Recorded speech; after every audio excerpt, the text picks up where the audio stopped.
हम लाइफ में कितना भी कुछ कर लेते हैं, पैसे कमा लेते हैं, वेकेशन पर घूम आते हैं, अपनी पसंद।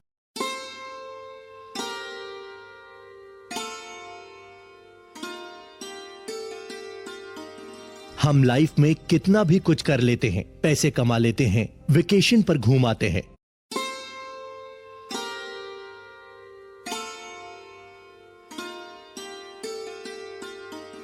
हम लाइफ में कितना भी कुछ कर लेते हैं, पैसे कमा लेते हैं, वेकेशन पर घूम आते हैं, अपनी पसंदीदा चीजें करते हैं, लेकिन इन सब के बावजूद हमारे लाइफ से एक चीज मिसिंग होती है, वो है पीस ऑफ माइंड। कितना कुछ करने के बाद भी लोग अक्सर कहते हैं कि यार लाइफ में सब कुछ है लेकिन पीस ऑफ माइंड नहीं है। कुछ लोगों के लाइफ में तो इतना केओस होता है कि उन्हें पता ही नहीं होता कि पीस ऑफ माइंड किस चिड़िया का नाम है। लेकिन जीवन में शांति पाना बड़ा ही आसान है। इनफैक्ट इसके लिए कुछ करने की जरूरत भी नहीं है, बस आपको कुछ कॉन्सेप्ट को समझना होगा और आपका काम हो जाएगा। गुड मॉर्निंग सर, कैसे हैं आप? मैं बढ़िया हूँ धनंजय, तुम कैसे हो? मैं भी ठीक हूँ सर, लेकिन मेरी वाइफ ठीक नहीं है। कहती है कि लाइफ में उसे पीस ऑफ माइंड ही नहीं है। क्या हुआ? तुम्हारे साथ तो रिलेशनशिप ठीक है ना, लड़ाई तो नहीं होती ना तुम लोगों में? बिल्कुल नहीं सर, हम दोनों तो बड़े ही प्यार से रहते हैं, लेकिन अक्सर कर उसकी फ्रेंड्स उसे ताने मारती हैं, कभी पैसों को लेकर तो कभी घर को लेकर।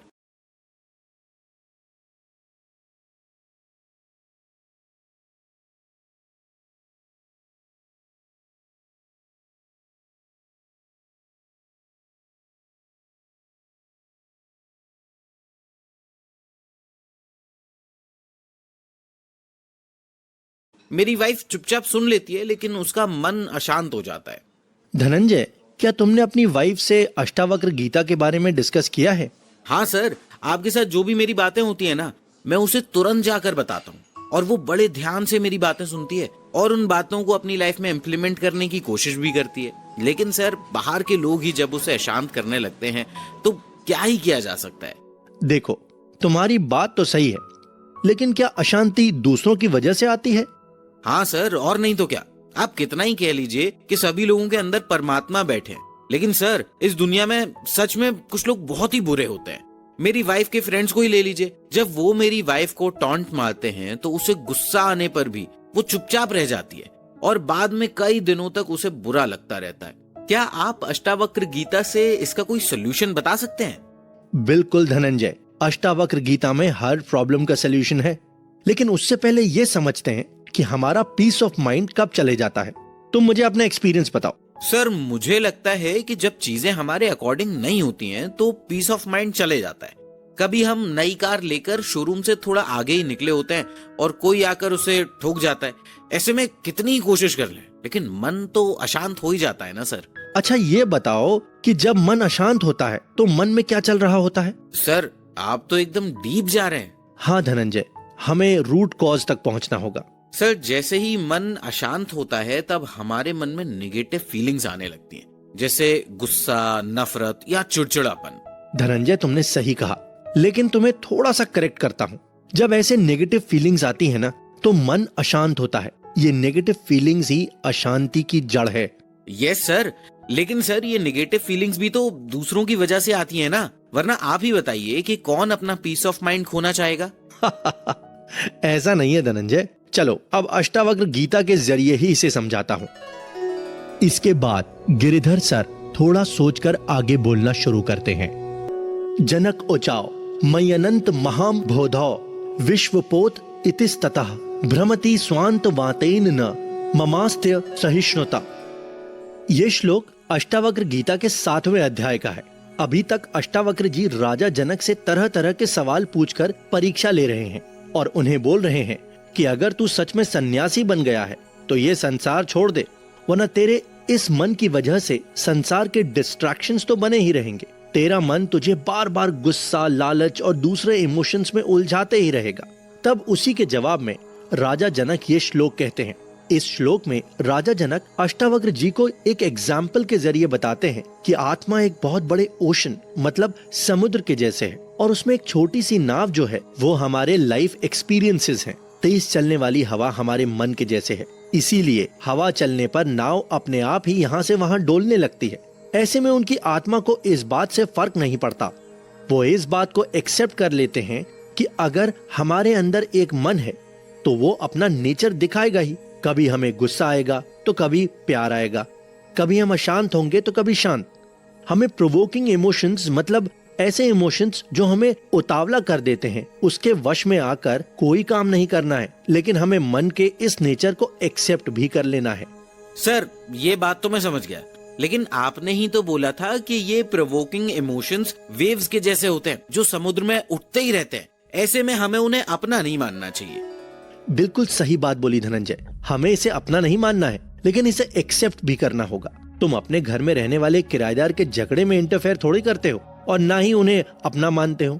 बस उसे एक्सेप्ट कर लेते हो कि इनका नेचर ऐसा ही होगा। बस अपने मन में उठने वाले इमोशंस को भी तुम्हें ऐसे ही मानना है। चलो इसे एग्जाम्पल से ही समझते हैं। अगर किसी ने तुम्हारी नई कार को ठोक दिया तो तुम्हारे मन में दो चीजें आएंगी। पहला ये कि चलो कोई बात नहीं, कार तो रिपेयर करा लूंगा। ये वो स्टेज है जहां तुम राजा जनक के जैसे सच में सभी मोह माया से दूर हो गए हो।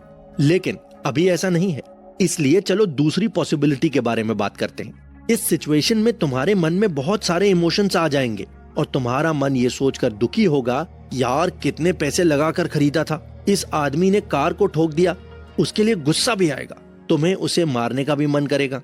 हाँ सर, मतलब उस समय दुनिया की सारी ज्ञान की बातें बेकार लगती हैं। मेरी वाइफ के साथ भी ऐसा ही होता है। जैसे ही उसके फ्रेंड्स उसे टॉन्ट मारते हैं उसे गुस्सा आ जाता है। ऐसे में आप ही बताइए कि उसे क्या करना चाहिए। ऐसे में गुस्से को एक्नॉलेज करना चाहिए, उसे एक्सेप्ट करना चाहिए, बस रिएक्ट नहीं करना चाहिए। एक्सेप्टेंस ही उसका उपाय है। चलो पहले कार का एग्जाम्पल लेते हैं। अगर किसी ने नई कार ठोक दिया तो सामने वाले पर गुस्सा आएगा। आप गुस्सा करोगे तो भी ठीक है, अगर लीगल एक्शन लेना पड़े तो वो भी लेना चाहिए, लेकिन उस गुस्से में आप खुद को भूल जाओगे, वो ठीक नहीं है। लोग यही गलती करते हैं। तुम्हारी वाइफ के लिए भी यही बात लागू होती है। खुद में एक्सेप्ट कर लो कि हाँ मुझे गुस्सा आ गया और मेरा मन उसी की वजह से अशांत हो गया है। इस बात की बार बार प्रैक्टिस करने से तुम्हारी वाइफ को कुछ बातें समझ में आएंगी। पहली बात ये समझ आएगी कि उसे कौन कौन से मोमेंट्स पर गुस्सा आता है, कौन से मोमेंट्स पर उसे दुख होता है। उसके बाद ऑटोमेटिकली वो वैसे मोमेंट्स अवॉइड करने लगेंगी, क्योंकि हो सकता है कि ऐसे ही मोमेंट्स पर किसी को गुस्सा नहीं आता है और वो रिलैक्स ही रहता है। इसलिए अपने मन की अशांति के लिए किसी दूसरे को ब्लेम करने का कोई फायदा नहीं है। मैं समझ गया सर। मेरा एक और सवाल है, लेकिन उससे पहले मैं आपके लिए कॉफी लेकर आता हूँ। धनंजय इतना बोलकर गिरधर सर के लिए कॉफी लेने चला गया। जब वो वापस आए तो फिर से बातचीत शुरू हुई।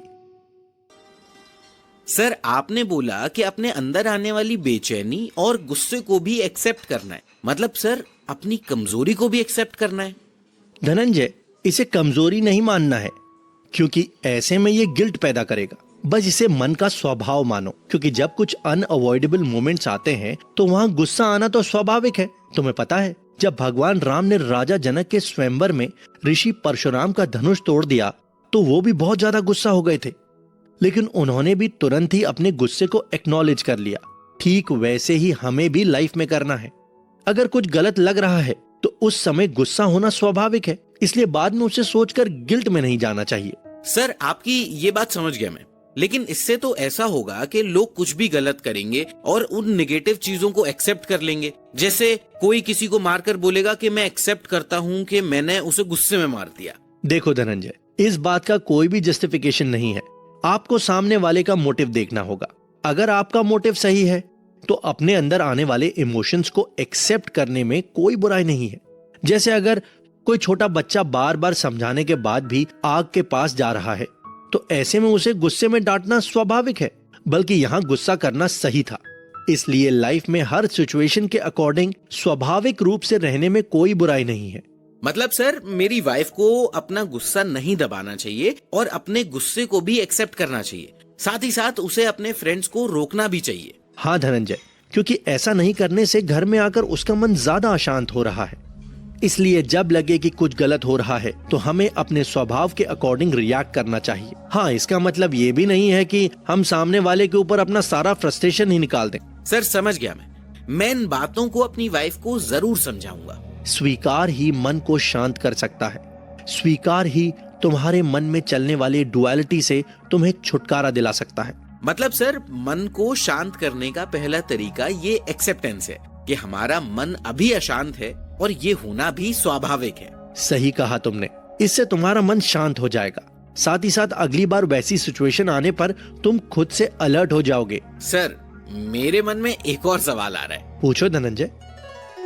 सर, लोगों को कहते सुना है कि मन को कंट्रोल करना चाहिए।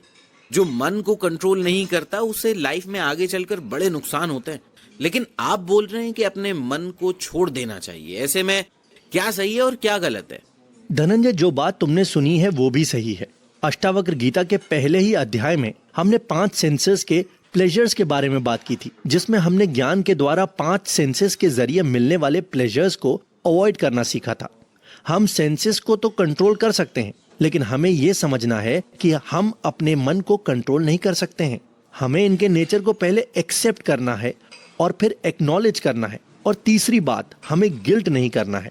इसे भी मैं तुम्हें अष्टावक्र गीता के श्लोक के जरिए बताता हूं। मयनंत महाम बोधौ जगद्वीचिहि स्वभावतः उदेतु वास्तु मायातु नमे वृद्धिर्न चक्षते। इस श्लोक में राजा जनक बताते हैं कि मन की वजह से कितने ही इमोशंस लहरों के जैसे उठते हैं और फिर खत्म हो जाते हैं। ऐसे में ना उनका फायदा है और ना नुकसान। ऐसे में हमें ये नहीं सोचना चाहिए कि अरे हमारा मन शांत क्यों हो रहा है। अक्सर तुम देखोगे कि जो लोग पीस ऑफ माइंड पाने के लिए तरह तरह की कोशिश करते हैं, पूजा करते हैं, मेडिटेशन करते हैं, ट्रैवलिंग करते हैं, उन्हें पीस ऑफ माइंड और भी ज्यादा मुश्किल से मिलता है, क्योंकि उन्हें लगता है कि मन में पॉजिटिव इमोशंस का आना अच्छी बात है और नेगेटिव इमोशंस का आना बुरी बात है। लेकिन सच तो ये है कि दोनों ही इमोशंस लोगों का स्वभाव है, जबकि वो भूल जाते हैं कि ऐसा करने के पीछे रियल रीजन क्या है।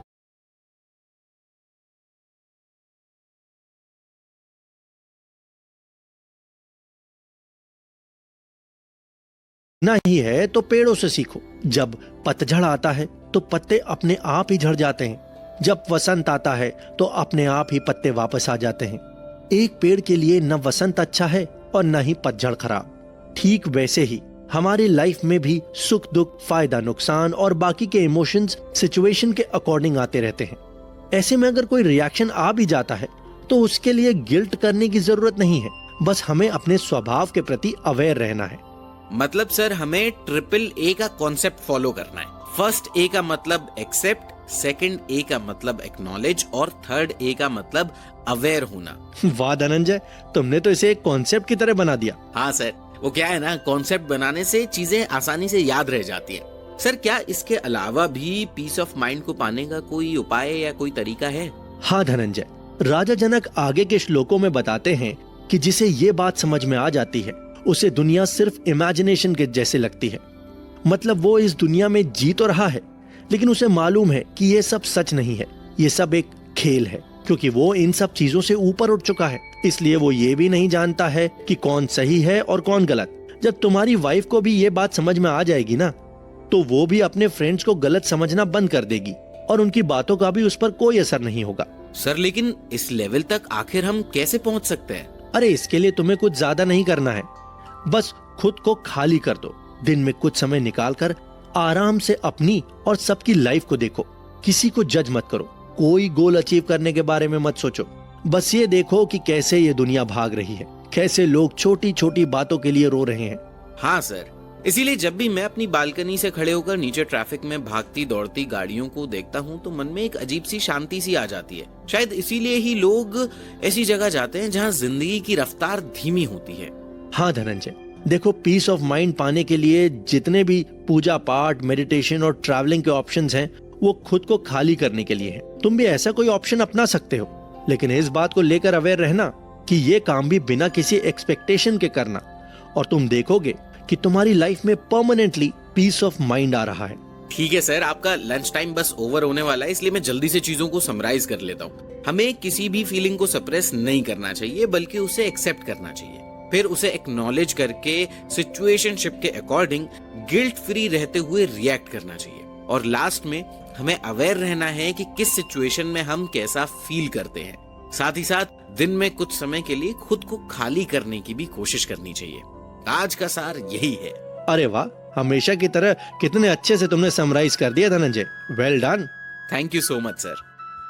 अष्टावक्र गीता के पिछले पाठ में कृपाली जी ने सवाल किया था कि अगर कोई खुद के बारे में हमेशा नेगेटिव कह रहा है और वो मानता है कि लाइफ में उसके साथ कुछ भी अच्छा नहीं हो सकता है, तो ऐसे लोगों को अष्टावक्र गीता के जरिए कैसे मोटिवेट किया जा सकता है और जीने की राह दिखा सकते हैं।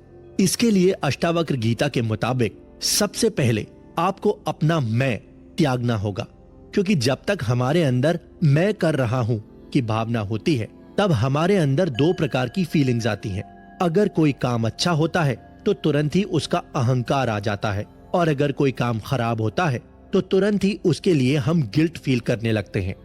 इसलिए सबसे पहले हमें खुद को एज अ थर्ड पर्सन देखना होगा। जब हम खुद को एज अ थर्ड पर्सन देखते हैं तो हम अपना सही आकलन भी कर पाते हैं। हमें पता चलता है कि हम लाइफ में कहां गलती कर रहे हैं और क्या करने से हम उस गलती को सुधार सकते हैं। दूसरी बात, हमें यह समझना है कि इस दुनिया की सभी चीजें सिर्फ एक खेल है और हमें एक अच्छे खिलाड़ी के जैसे बिना हार जीत की परवाह करते हुए खेलने जाना है। जब हम एक खिलाड़ी के जैसे बिना रिजल्ट की परवाह करते हुए खेलना शुरू करते हैं तो निश्चित रूप से हम बिना किसी अजम्पशन के खुद लाइफ में एंजॉय करना शुरू कर देते हैं। चलिए तीसरी और सबसे इंपॉर्टेंट बात पर ध्यान देते हैं। इस मटीरियलिस्टिक लाइफ में अगर आप कुछ अचीव कर भी लेते हैं तो उसके बाद मिलने वाली खुशी भी कुछ ही दिनों तक ही रहती है। उसके बाद वापस से आप नॉर्मल हो जाते हैं। ऐसे में आपको ये नहीं सोचना चाहिए कि ज्यादा पैसे कमाने के लिए लाइफ में सब कुछ आसान हो जाएगा। इसलिए अगर लाइफ में अभी सक्सेस नहीं भी मिल रही है तो चिंता करने की कोई बात नहीं। आप बस एक अच्छे खिलाड़ी के जैसे लाइफ के इस खेल को खेलते रहिए। हम आशा करते हैं कि अष्टावक्र गीता के जरिए आपको अपने सवाल का जवाब मिल गया होगा। अगर आप लोगों के मन में भी कोई सवाल है जिसे आप अष्टावक्र गीता के जरिए जवाब जानना चाहते हैं तो कमेंट सेक्शन में जरूर पूछ सकते हैं।